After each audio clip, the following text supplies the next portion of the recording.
Alfred le Grand, 849-1159, roi du Wessex, est l'une des figures les plus marquantes de l'histoire médiévale anglaise. Son règne, qui s'étend de 861 à 899, fut principalement marqué par la résistance à l'invasion des Vikings, ces redoutables guerriers venus des régions scandinaves, et par la consolidation de l'identité anglo-saxonne face à une menace extérieure persistante. Le contexte dans lequel Alfred devint roi était particulièrement difficile. L'Angleterre était morcelée en plusieurs royaumes anglo-saxons, Wessex, Mercie, Northumbrie et East Anglia, qui se défendaient difficilement contre les incursions nordiques. Les Vikings avaient commencé leur raid sur les côtes anglaises dès la fin du 8e siècle, mais c'est au cours du 9e siècle que leurs attaques deviennent systématiques et profondes. Ces invasions ne se limitaient pas à des pillages saisonniers, elles visaient l'occupation et la colonisation, comme le montre l'installation de colonies vikings dans l'est et le nord de l'Angleterre, région connue sous le nom de Danelaw. Face à cette pression militaire, de nombreux royaumes anglo-saxons ont succombé, absorbés ou contraints à la reddition. Cependant, le royaume du Wessex, sous la direction d'Alfred, résista et réussit à poser les bases d'une Angleterre unifiée. Lorsque Alfred monta sur le trône en 871, le Wessex était déjà menacé par les grandes armées vikings, dirigées par des chefs comme Guthrum. Les premières années de son règne furent marquées par des combats constants. Malgré des défaites initiales, Alfred montra des qualités stratégiques remarquables. En 1168, après une offensive surprise des Vikings lors du hiver de Chippenham, Alfred dut se réfugier dans les marais de Somerset, connus sous le nom de Athelney. Cette retraite stratégique, loin d'être une capitulation, lui permit de regrouper ses forces et de préparer une contre-attaque efficace. La bataille décisive qui s'ensuivit à Edington permit à Alfred de vaincre Guthrum, qui fut ensuite contraint de se convertir au christianisme et de signer un traité avec le Wessex, délimitant les territoires sous contrôle anglo-saxon et viking. Ce traité illustre l'habileté politique d'Alfred. Il ne se contenta pas de vaincre militairement ses ennemis, mais sut instaurer une paix durable, fondée sur des compromis pragmatiques et le respect des territoires. Outre ses talents militaires et politiques, Alfred le Grand se distingue par ses réformes sociales et culturelles, qui renforcèrent la résistance anglo-saxonne. Conscient que la survie militaire dépendait également de la cohésion interne, il entreprit de moderniser l'organisation militaire du Wessex. Il créa un système de burhs, ou fortifications fortifiées, disposées de manière stratégique pour protéger les villes et villages contre les raids vikings. Chaque burh servait de refuge pour la population et de base militaire pour les troupes locales. De plus, Alfred institua un système de service militaire obligatoire par rotation parmi les hommes libres du royaume, permettant d'assurer une présence militaire continue sans affaiblir l'économie locale. Cette organisation novatrice permit aux Wessex de résister plus efficacement aux attaques et servit de modèle pour la défense de l'ensemble de l'Angleterre anglo-saxonne. Alfred comprit également que la lutte contre les Vikings nécessitait d'une dimension culturelle et éducative.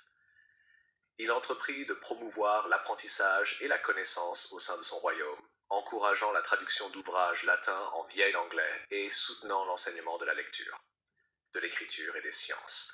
Ces initiatives eurent pour effet de renforcer l'identité anglo-saxonne face aux envahisseurs scandinaves et de créer une élite instruite capable de soutenir l'administration royale et la défense du territoire.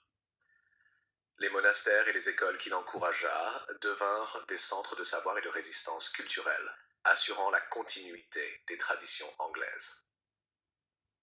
La résistance d'Alfred aux Vikings ne se limita pas aux batailles et aux fortifications. Elle impliquait également une dimension diplomatique. Le traité de 868 avec Guthrum et les négociations ultérieures avec d'autres chefs vikings montrent qu'Alfred savait utiliser la diplomatie pour consolider sa position. Plutôt que de chercher à éliminer totalement ses adversaires, il sut intégrer certains d'entre eux dans un cadre juridique et territorial précis, transformant une menace permanente en coexistence mesurée. Cette capacité à combiner la force et la négociation est l'une des raisons pour lesquelles Alfred est resté une figure respectée et surnommée le Grand.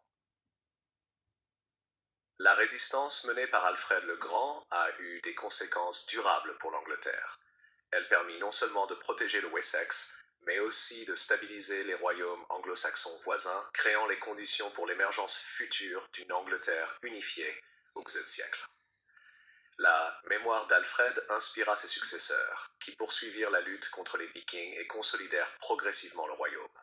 Par ailleurs, sa vision d'un gouvernement structuré, d'une armée permanente et d'une culture instruite devint un modèle pour le développement de l'État anglais. Il est également intéressant de noter que la figure d'Alfred le Grand transcende l'histoire militaire. Il est reconnu comme un souverain pieux et juste, préoccupé par le bien-être de ses sujets et la prospérité de son royaume. Son règne montre comment un leadership équilibré, combinant compétences militaires, réformes sociales et diplomatie, peut transformer une période de crise en un moment de renforcement et de consolidation nationale. La résistance aux Vikings, bien que centrale dans son règne, ne fut qu'une partie de sa contribution à la formation de l'identité anglaise médiévale. Enfin, l'héritage d'Alfred le Grand se manifeste dans la manière dont il est commémoré dans l'histoire et la culture anglaise. Il symbolise la résilience face à l'invasion, l'intelligence stratégique et l'importance de la culture et de l'éducation dans la survie d'un peuple. Ces réformes militaires et administratives préparèrent le terrain pour la victoire future des rois anglo-saxons sur les Vikings et l'unification politique de l'Angleterre. Alfred incarne ainsi l'idée que la force militaire seule ne suffit pas. La survie et le succès dépendent de la combinaison de stratégie, de diplomatie, de réformes sociales et de culture. En conclusion, Alfred le Grand demeure un exemple emblématique de résistance aux Vikings et de leadership visionnaire. Son habileté à combiner la défense militaire, la diplomatie et les réformes internes permit non seulement de protéger le Wessex, mais aussi de jeter les bases d'une Angleterre unifiée et culturellement résiliente. La victoire contre les Vikings ne fut pas seulement un succès militaire. Elle symbolise la capacité d'un roi à transformer la crise en opportunité, à renforcer l'identité nationale et à préparer l'avenir de son peuple. Alfred le Grand est ainsi devenu non seulement un héros militaire, mais également un souverain éclairé, dont l'héritage influence encore l'histoire et la culture anglaise.